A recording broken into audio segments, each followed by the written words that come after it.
Good morning, everyone. Welcome to another edition of On the Mark TV and Radio, here from Westfield Community Programming, 89.5 FM WSKB, and our media partners at Southwick Community Television and Agawam Media.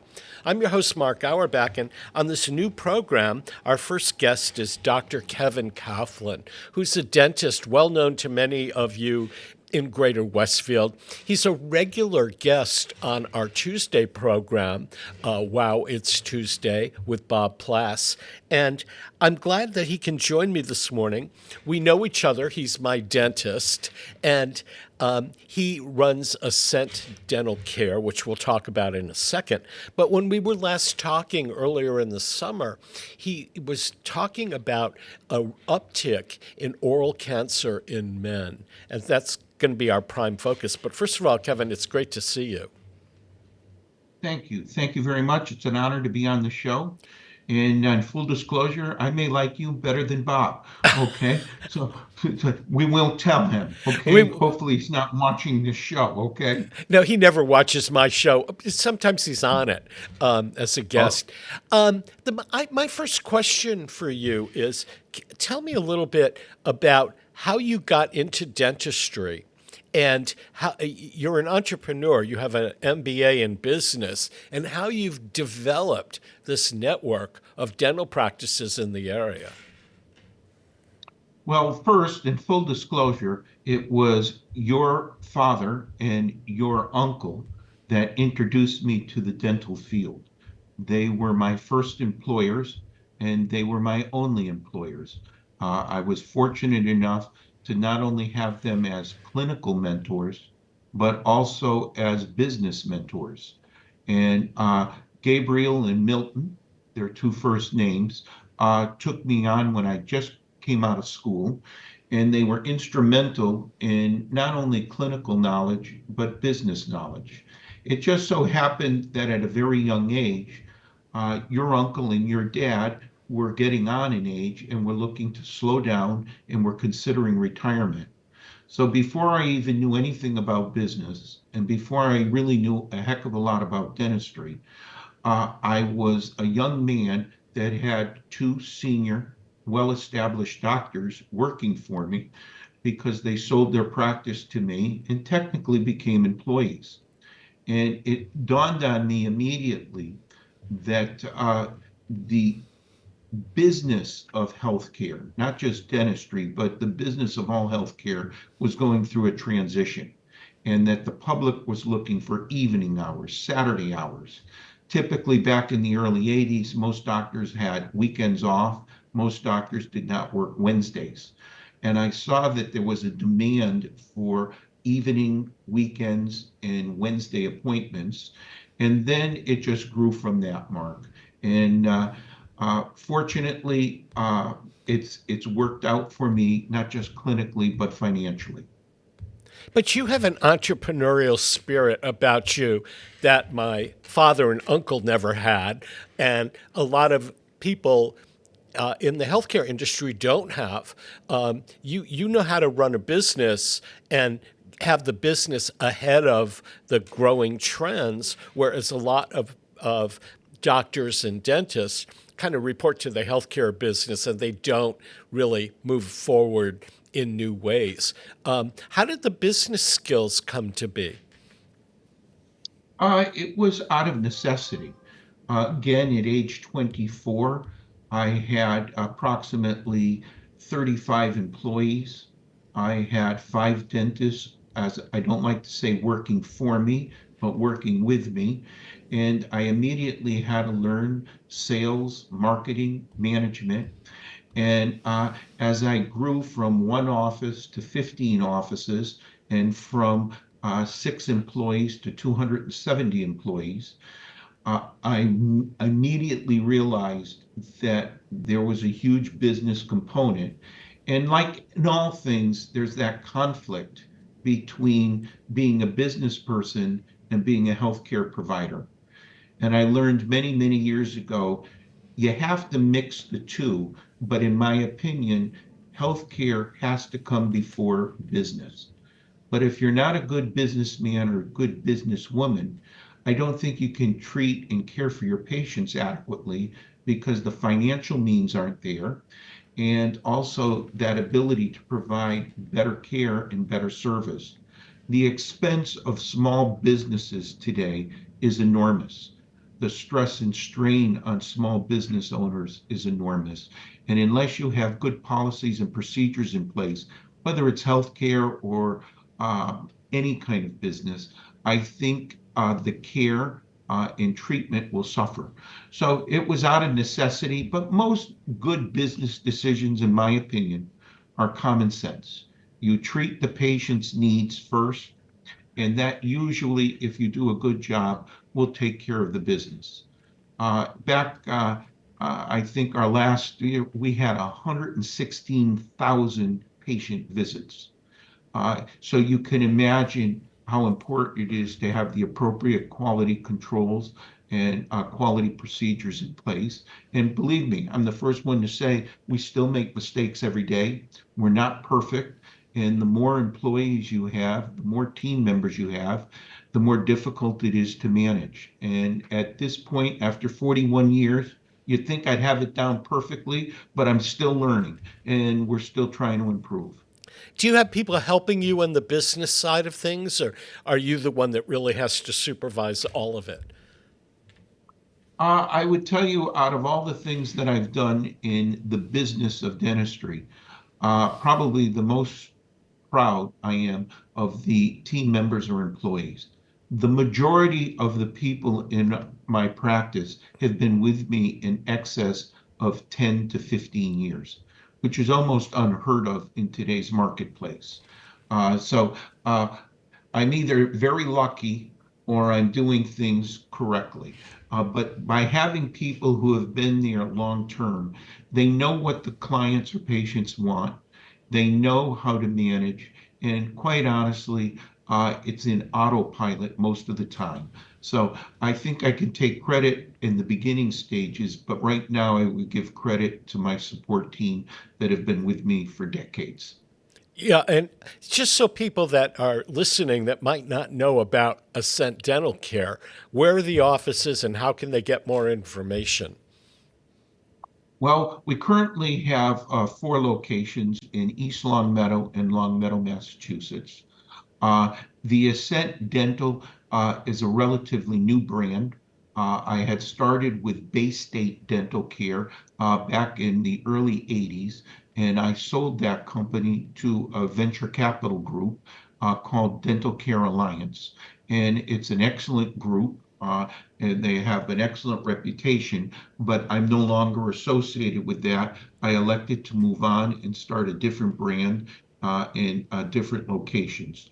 But the bottom line is our website is ascentdentalcare.com. And at any point, I can be emailed at kcoughlin at ascentdentalcare.com.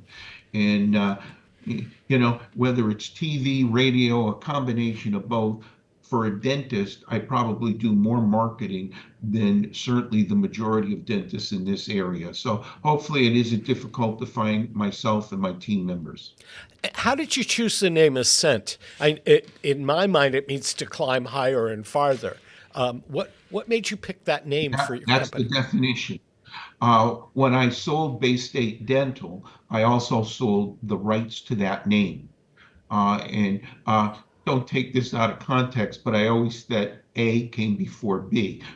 So that was one thing. And the other thing is as you described, it's ascent. You're constantly climbing. You'll never reach the top.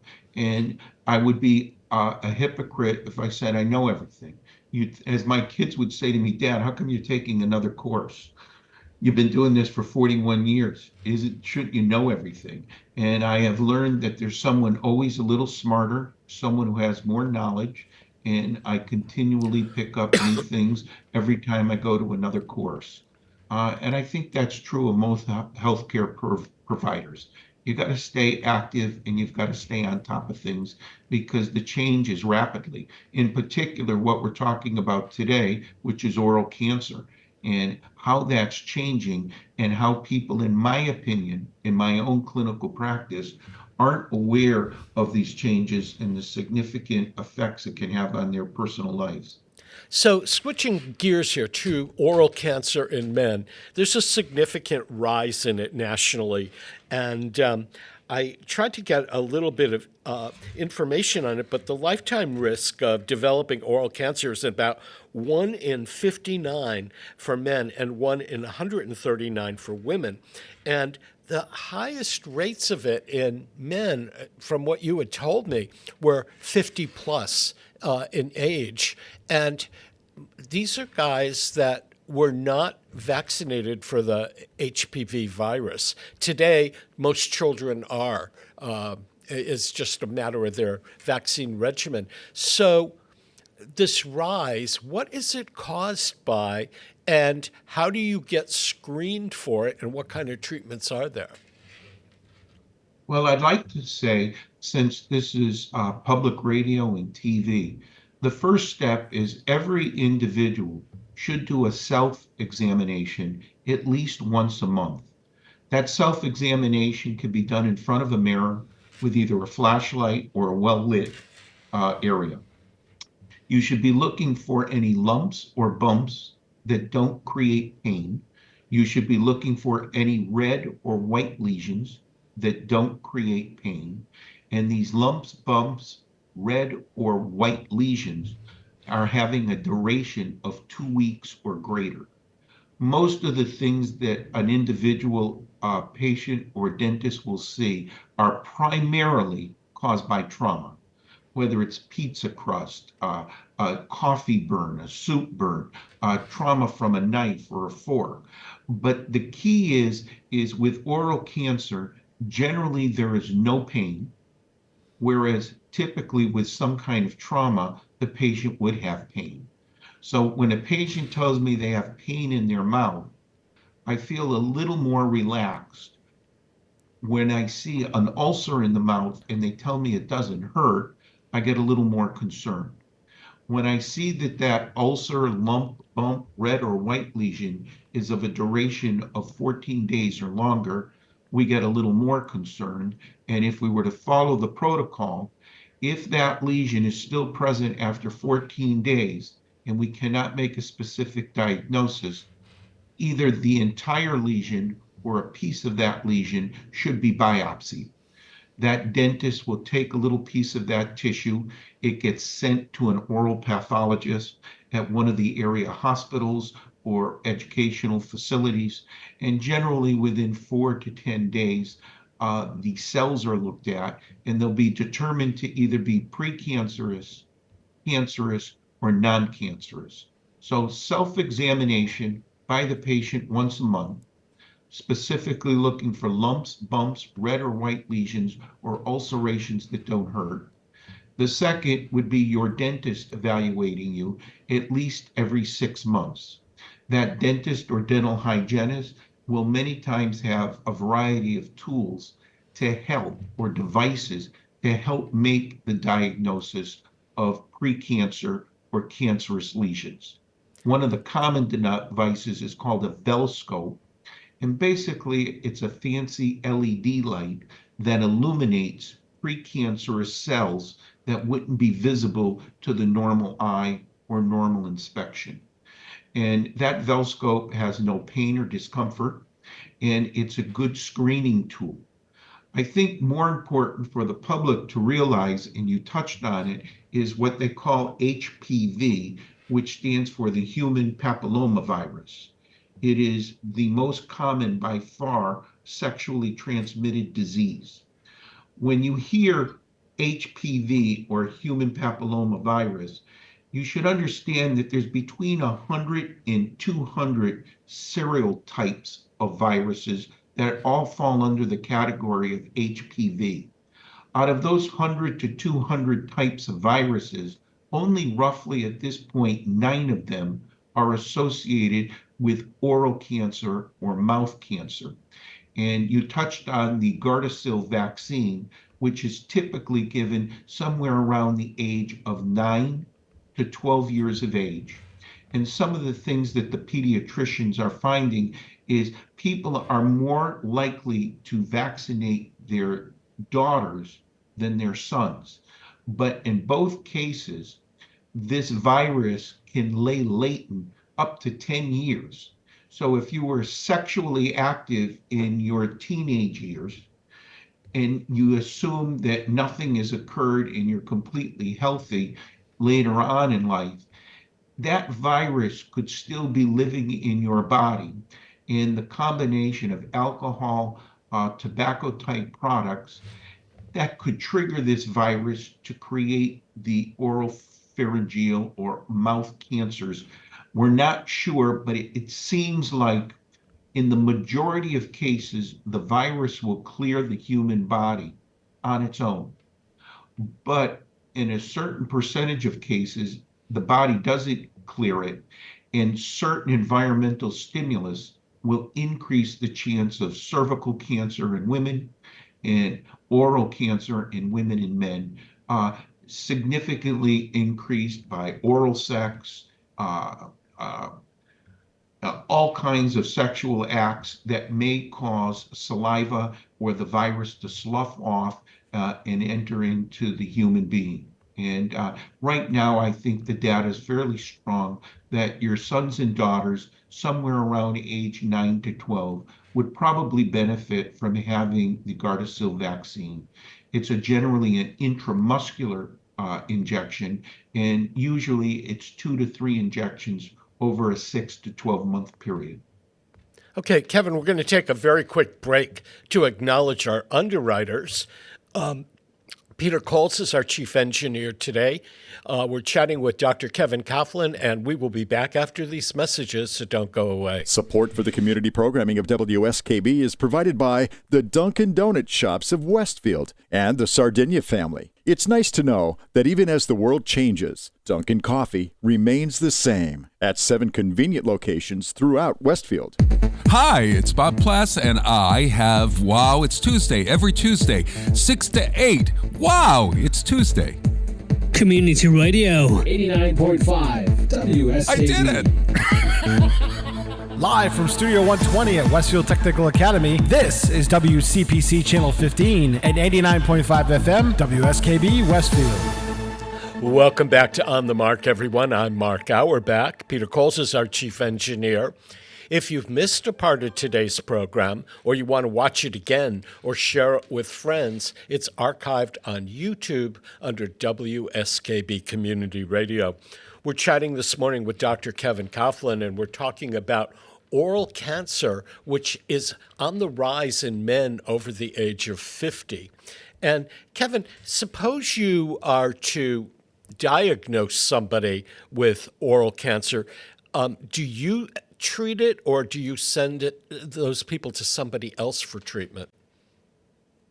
Well, depending on the grade of the disease, and basically the stages go from stage 1 to stage 4. So if caught early, the oral cancer is about 95 to 98% 5-year survival or longer. So if you can get it in that stage 1 process, it's significantly very treatable. If you take that same cancer and it's delayed in its diagnosis, you could enter into a stage 4 type of cancer, and that stage 4 only has a survival rate of 5 years or greater of only about 5%. So the earlier it can be caught, it's significantly better prognosis, not only for long-term survival, but for what I'd like to call morbidity. Most oral cancer victims you don't see because they've been significantly disfigured. They've lost their tongue, their cheek, their jaw, their neck muscles, and from a cosmetic standpoint, they can be many times significantly compromised, and they're embarrassed to be seen in public. As far as the treatment, I would say in general terms, a general dentist like myself would not do the care and treatment. It would be referred out to an oral maxillofacial surgeon with training in head and neck cancer. It would be transferred or referred to an ear, nose, and throat professional or an oncologist, or sometimes a combination of all three. But in general terms, a general dentist would not be doing head and neck cancer surgery because they don't have the training or the qualifications. However, an oral maxillofacial surgeon, an ear, nose, and throat, or other oncology surgical teams would have the appropriate training to treat that. And the treatment generally for oral cancers are almost always surgery and radiation. In some cases, chemotherapy is also necessary, but primarily it's surgery and chemo. And the after effects for those individuals, which are about 65 to 80,000 people a year diagnosed with oral cancer, is they lose taste, they lose their salivary glands, which produce moisture or a liquid in your mouth that makes your just a whole entire life much more enjoyable. Anyone who's had a dry mouth realizes how uncomfortable it is to eat and to function. And when you have head and neck cancer surgery, many times salivary glands are removed and the patient's mouth becomes very, very dry. And the saliva is what I refer to as the oil for an engine. When the saliva is decreased, generally the teeth will rot away and be destroyed at an extremely rapid rate. The dental community usually will recommend what we call fluoride trays. These look like mouth guards or occlusal guards that you put into the mouth. You fill those trays with a prescription fluoride to make your teeth resistant to the breakdown. Obviously, a diet that's low in salts, sugars, and alcohol will also significantly improve it. And we also have artificial salivas and over-the-counter saliva type products, probably the most common Biotine, to simulate or stimulate saliva or the remaining saliva in the patient or client's mouth. So it's generally surgery. It's generally not going to be done by a general dentist, and it would be ear, nose, and throat, oral maxillofacial surgeons, or an oncology surgical team. When did the HPV vaccine come into being? I believe, and I should know this, but I think it was back in 2010 or 12 that they started pushing it as the pediatricians and the dental and medical community realized that the HPV is one of the primary movers of cervical cancer in women and oral cancer in women and men. It can also be anal cancer, penile cancer, anything that's exposed to this virus. The tendency or increase in these cancers is significant. So once the healthcare facilities and CDC realized this, that's when the vaccine started to come into play. I'd have to actually check the exact dates, but I believe it was back then. So in other words, people in their 20s and 30s that were not vaccinated live with the possibility of contracting something like this during the course of their lifetime. Oh, absolutely. I think one of the messages that someone like myself, I'm 66 years old, when I first started practicing with your dad and uncle, it was typically a male over the age of 65 who smoked and drank, not on a routine basis, but in an excessive amount. Today, one of the fastest growing groups are those individuals under the age of 40, and they really don't have a history of alcohol or cigarettes, but they have been sexually very active, and more cases are showing that they've been exposed to that human papilloma virus. Typically strains 16 and 18 appear to be the most potent. So I don't want the listeners to be confused. Just because you have HPV doesn't mean you're going to get an oral cancer or cervical cancer or any types of these other cancers we talked about. But if you have the specific 9 strains the most common strain 16 and 18, the tendency is to have a much higher predisposition. So you're seeing young men and young women who really didn't initially fit the category of suspecting these cancers. And we realize that today, many people are very sexually active. They're starting at a much younger age.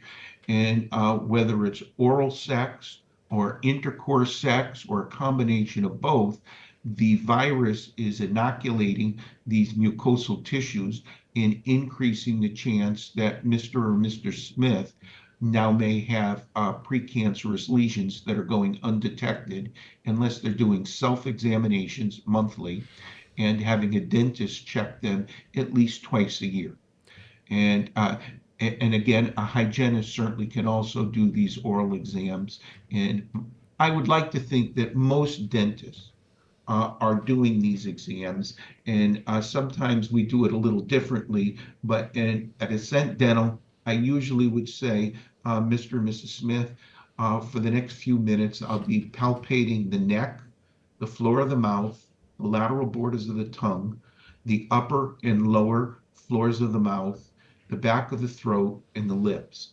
And this is an oral cancer screening, and I'm going to be using a device called the Velscope, and it doesn't cause any pain or any discomfort, and it just helps us visualize precancerous cells that are not visible to the naked eye.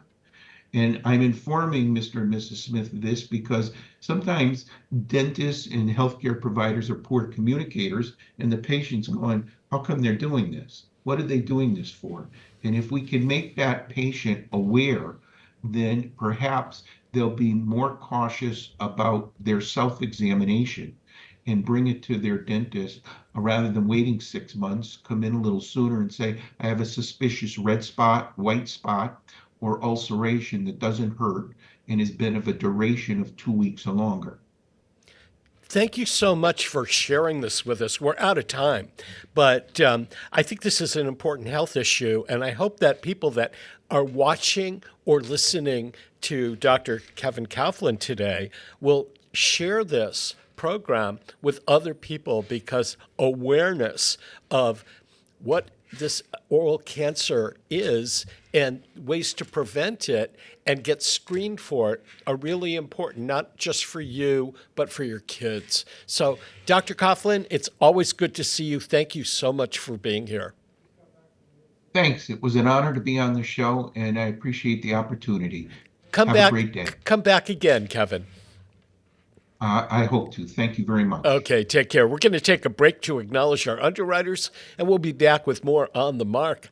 Peter Coles is our chief engineer. I'm Mark Auerbach. Don't go away. Support for community radio on WSKB is provided by Betts Plumbing and Heating Supply Company, an independent, family-owned wholesaler serving Westfield for over 50 years, specializing in plumbing, heating, and industrial piping supplies. On the web at bettsplumbing.com or at 14 Coleman Avenue in Westfield. Support for the community programming of WSKB is provided by the Dunkin' Donut Shops of Westfield and the Sardinia family. It's nice to know that even as the world changes, Dunkin' Coffee remains the same at 7 convenient locations throughout Westfield. Join us every Thursday morning from 6 until at least 7:30. Check out the Bobby G and Company Show right here on WSKB 89.5 Community Radio 89.5 WSKB. Live from Studio 120 at Westfield Technical Academy, this is WCPC Channel 15 and 89.5 FM WSKB Westfield. Welcome back to On the Mark. As always, it's a pleasure to have Guy McLain from the Westfield Athenaeum in the studio. How's your summer going? Very good, very good. I've been enjoying the Tanglewood season. It's been great. Has the bus trip to Tanglewood already gone? No, that's coming up very soon, but we've sold it out. We are totally sold out of that. We've got a big bus that's completely full now.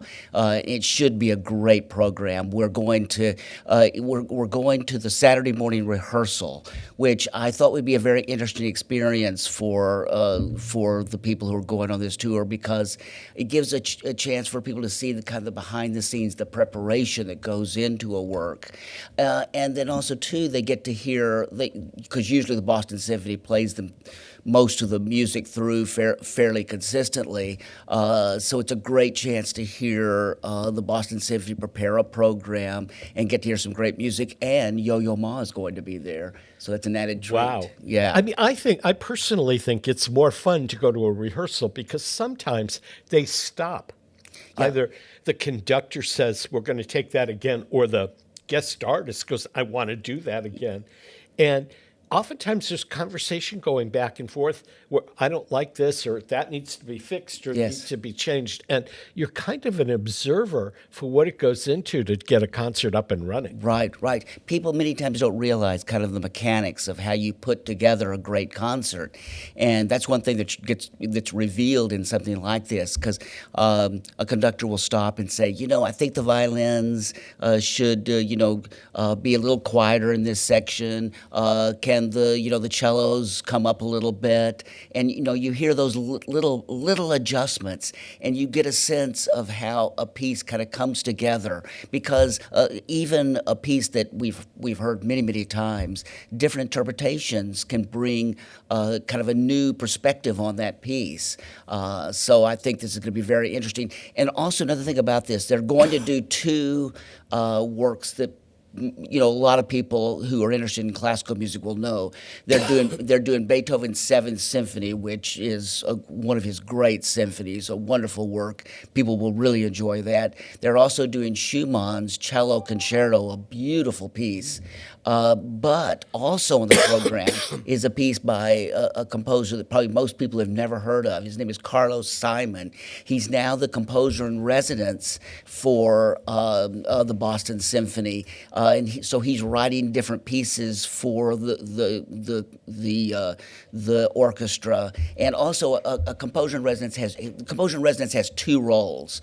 One, to provide new music for the Boston Symphony. The second purpose is the composer in residence serves as an advisor to the symphony on other composers that the Boston Symphony should play, new composers that are active today. And so they're going to do, on this program, they're going to do a Carlos Simon work. He's a very interesting composer. He comes out of the South. He's a black composer, and his father was a minister in a church in Georgia. And so he grew up with gospel music, blues music, southern blues music, and he incorporates that into his classical music pieces. So that's going to be an extra treat. And do people sit on the lawn when they go, or do you have tickets under the shed? You can. Some people do. We have tickets in the shed because I think to have a really good experience here and to really get a sense. Especially this summer where it rains every weekend and it's humid, the shed is much more comfortable. Right. But for me, the biggest point about sitting in the shed is, you're closer. You can hear more of what's going on. When there's discussions about how we're going to play a piece. So I think it'll give, if people are up close, they'll have a much better chance to kind of understand how the Boston Symphony is putting together this concert. And it's sold out. And it's sold out. Yeah, that's fantastic. Yeah, it's people. This is our third summer to go to Tanglewood, and I think people have enjoyed it so much in the past that the word is spreading now. And so now, we sold this out 2 weeks before, before the actual time that we're going. So I think this is becoming a very popular program for us. Will you have, during the year, are you planning theater or music trips? Yes. Another one coming up very soon is a trip to the Clark Art Institute on October 4th. We're just now setting that up where you can either come into the library to the circulation desk, or you can go online and buy tickets for that. Somebody from the Clark coming on ArtSpeed relatively soon, I think at the end of August or the beginning of September. I have only been there once, It's a beautiful museum. Oh, but it it's is. got international attention for the exhibits that they do. Their exhibits are world class. Many times they obtain exhibits from Europe, from European museums, or from other major museums in the United States. Many times they put together their own exhibits, and the exhibit that we're going to concentrate on this trip, by the way, this trip is on October 4th, so mark that down on your calendar. What we're going to concentrate on this trip is the Degas exhibit they're doing. They have a big Edgar Degas exhibit that should be very, very interesting and a good chance.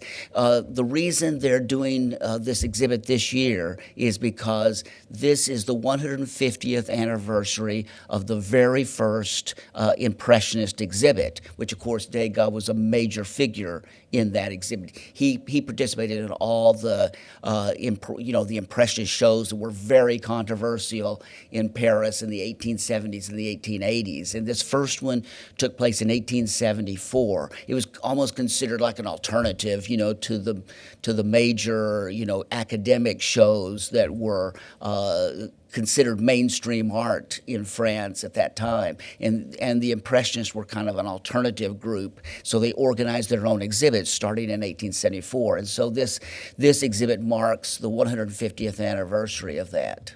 It should be kind of cool, a great time, because the fall foliage should be pretty good.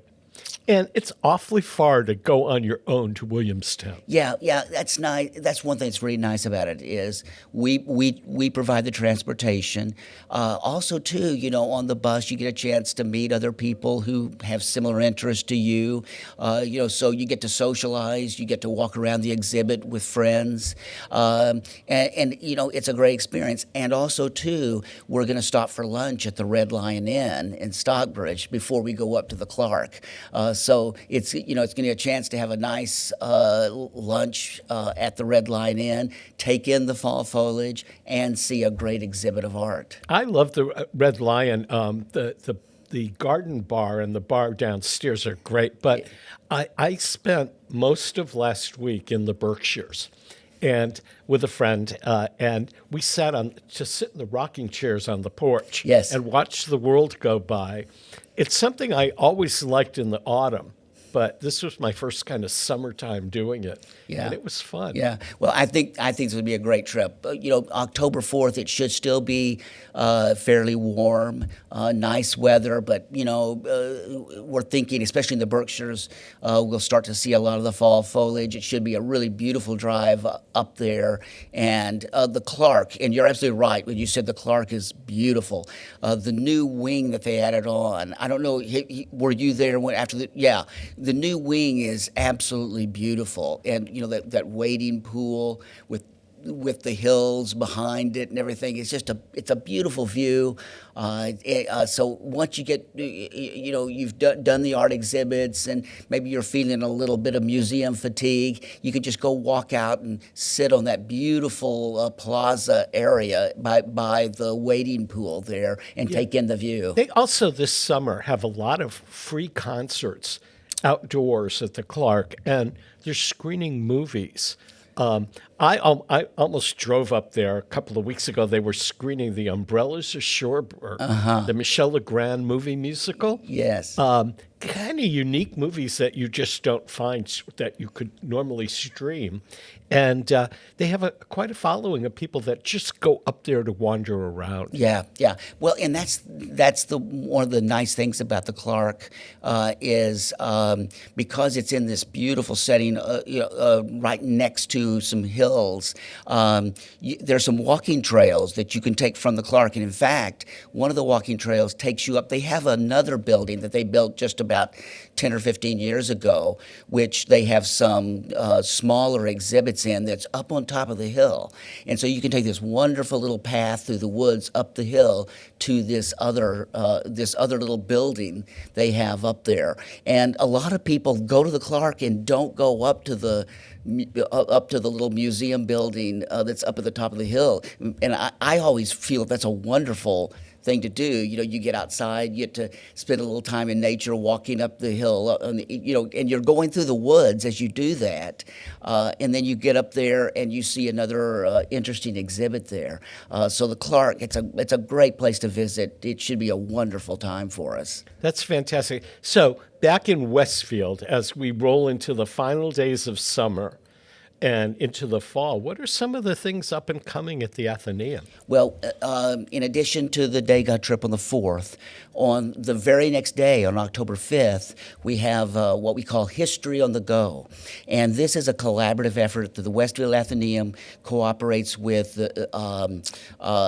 other historical institutions in the area, the Southwick Historical Society, Granville Historical Society, and there are 5 sites that people can visit on this history trail, you might call it. The Dewey House, which of course a lot of Westfield residents know about. It's a chance to go in and see the Dewey House, this 18th century house. I don't know where it is. Where is it? It's out. It's going towards Southwick. It's on the road that goes out towards Southwick. There, it's on the right as you're going in the direction to Southwick. It's across from the mill where the Bubble Cafe is, and this sort of thing. So it's in that area. The other place that's in Westfield that's on the tour is the old cemetery, which is unique. Westfield has one of the few cemeteries that has not been moved.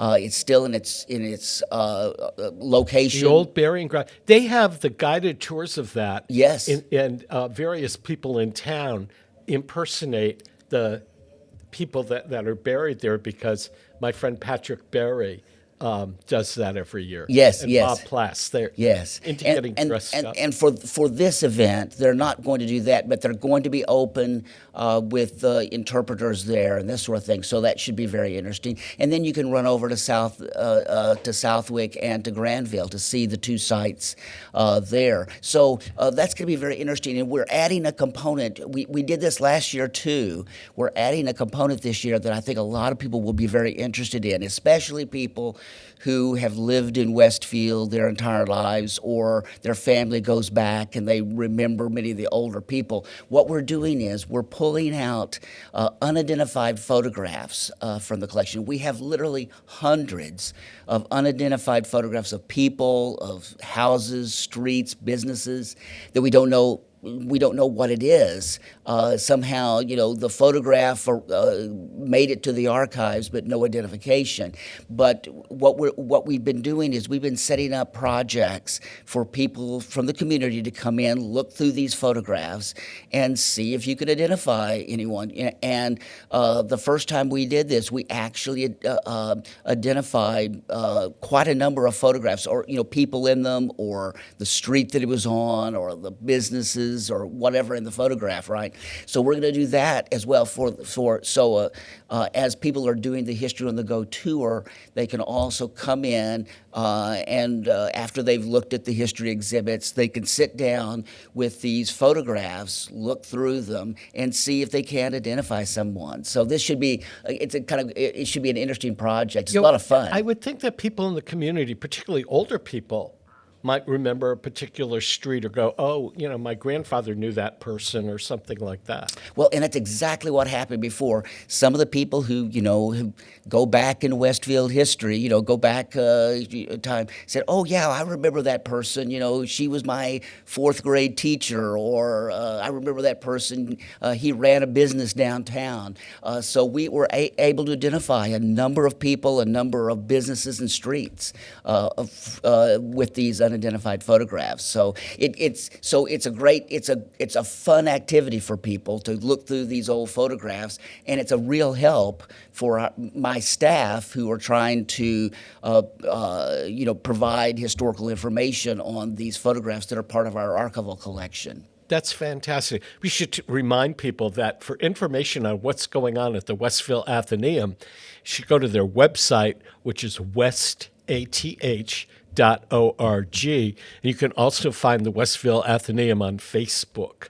Yeah, and I should add to that, what I always try to tell people is, I mean, the programs we're going to talk about today are some of the highlights, but we have a lot of others that we won't even be able to get into. Yeah, I like whoever programs the Friday movies. Yes. Some of the movies that you guys show in the auditorium are just fabulous movies. Yeah, and we will keep that movie program going through the fall. So, and that's a really popular program for us. So I think that's going to be that's another draw that we have. But that's why I say to people, check our website out at least once a week, because if you don't, you're going to miss a program you might have wanted to go to. Well, we're going to take a quick break to acknowledge our underwriters, the people that make On the Mark, Arts Beat, and all of our other programming possible. Peter Coles is our chief engineer, and we'll return in just a moment. Underwriting for Community Radio on WSKB is brought to you in part by Rockies. Over 30 convenient locations throughout Massachusetts, Rhode Island, New Hampshire, Connecticut, and Florida. One of the nation's largest ACE dealers. Expertise and great product selection in paint, hardware, lawn and garden. That's Rockies, rock solid service since 1926.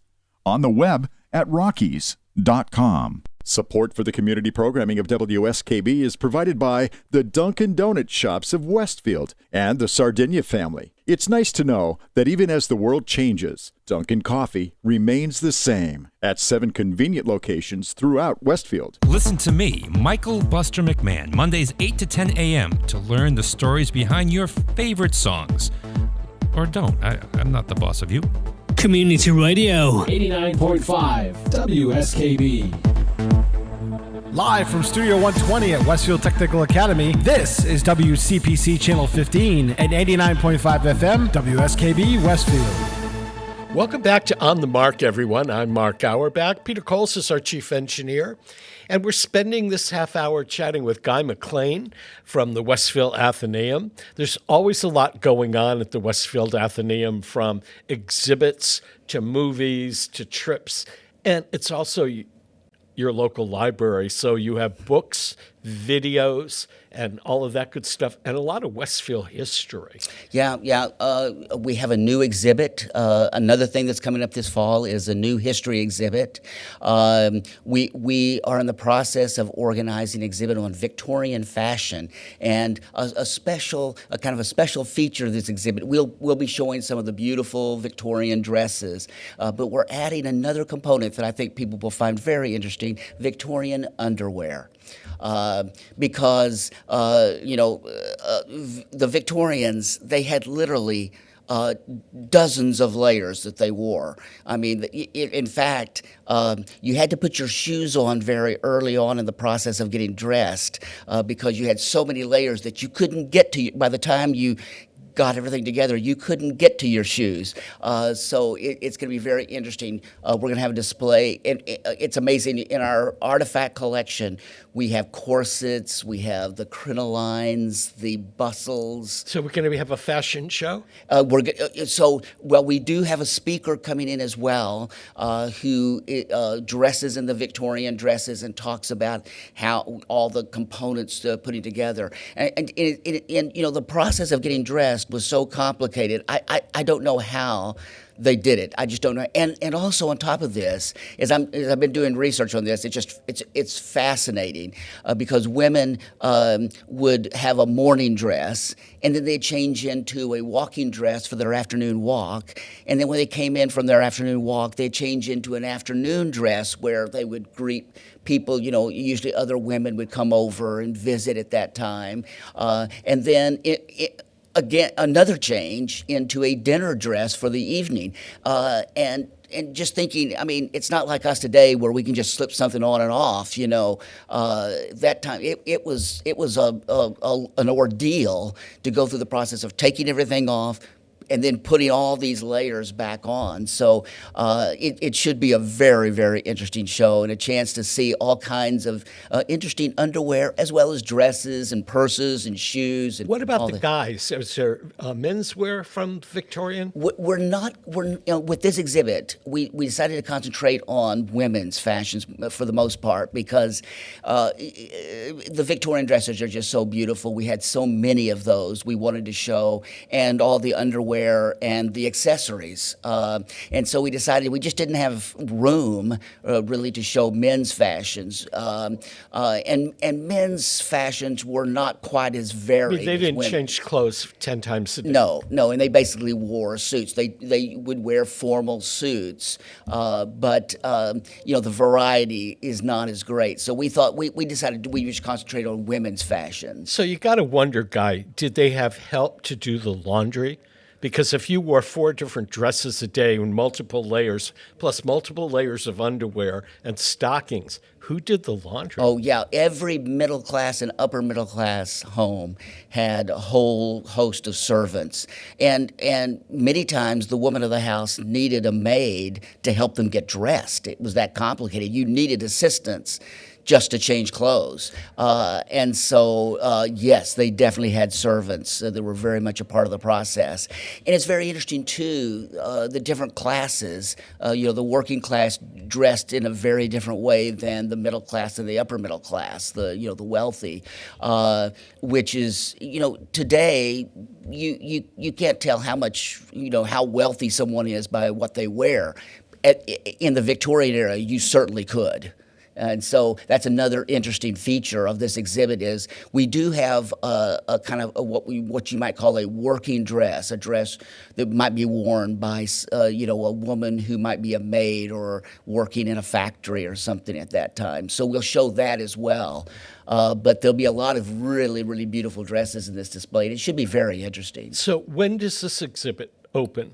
This will open in September, and we're going to open this in conjunction with our beginning of our fall art show. Another thing we're doing, we have 2 great art exhibits this fall lined up.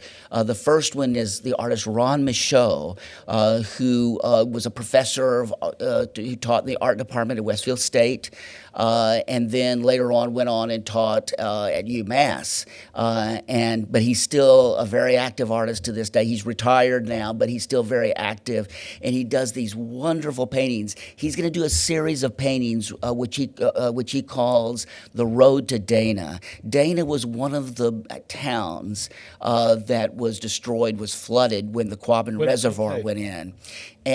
But Dana is the only town which the town commons is still above water. And there's a road that goes down. You can actually go down to where the town commons was. The houses have all been removed, but there are various things you can see that kind of give you a sense that there was a town here at one time. For instance, there's a retaining wall to one of the houses that was on the commons, and that's still there. And Ron Michaud actually painted a painting with that retaining wall in it. And then there's some foundations and some other things that you can see. And he just became intrigued by this vibrant, thriving community and how it just wiped out in preparation for this reservoir going in the 1930s. And so the subject matter is very interesting. It's both a look back historically to this event in Massachusetts history. Somebody should, I'm sure there's a film or a video that public television put out maybe 20 years ago about the making of the Coughlin. Yes. And these towns that were destroyed and the people moved.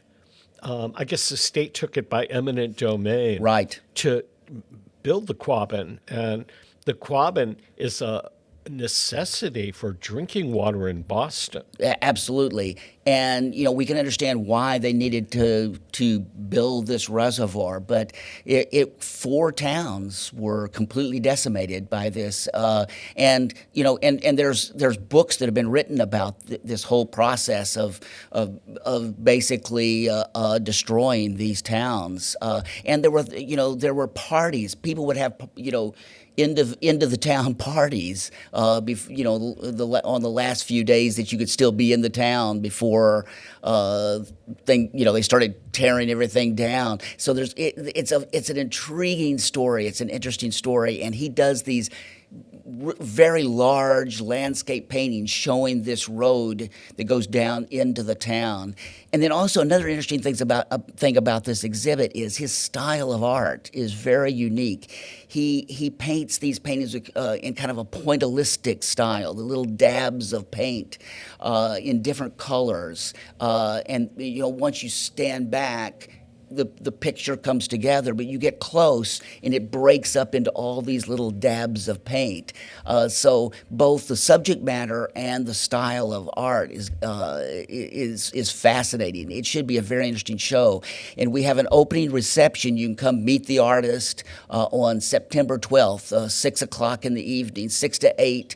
On September 12th, we'll have the opening reception for that. So that's another exciting event. And also, I should add to that, this is going to be our first art exhibit in the newly renovated Rand Gallery. We have a beautiful gallery. It needed some restoration. The walls were in bad shape. The floor needed work. And so we completely redid the walls, the floors, the ceiling. It's beautiful now. And this will be the first exhibit we have in this space. So we're really excited about that. And then in November, we introduced the artist Sean Farley. It's our first sculpture show. Yes, and I know Sean Farley very well. For many years, she was the marketing and public relations director for the Fine Arts Center at the University of Massachusetts. We sat on a lot of committees together, and she was doing the sculpture on the side, and she retired doing it full-time. Her stuff is incredible. It's beautiful. It's so interesting, so unique. And she uses industrial forms and things like that. It's just amazing what she does. If our studio hadn't been cleaned up this summer, there's always so much stuff hanging around. Maybe you should invite Sean to come on this program, and then all the stuff that's hanging around, she could turn into a special sculpture. Exactly. She could do it too, because it's amazing. Things that we see as trash or junk or whatever, she sees as something she could use in one of her sculptures, and they're just fascinating. They're beautiful. They're whimsical, and they're very at the same time they're very poignant. So I think, and we haven't done a sculpture show. So this would be very cool. This is very exciting. Guy, we're out of time, but you're going to have to come back in the fall after Labor Day, and when you get back from the Clark, and fill us in on more stuff. Maybe bring Sean Farley with you. I'd love to do that. That sounds like a great plan. So we're out of time here, and I want to thank you for being here today. It's always a pleasure to have you on, and hope that you'll come back again. Very good. Peter Coles has been our chief engineer today. This wraps On the Mark. We end with music called The Concert from the Broadway musical The Band's Visit. We'll see you next week with an all-new On the Mark.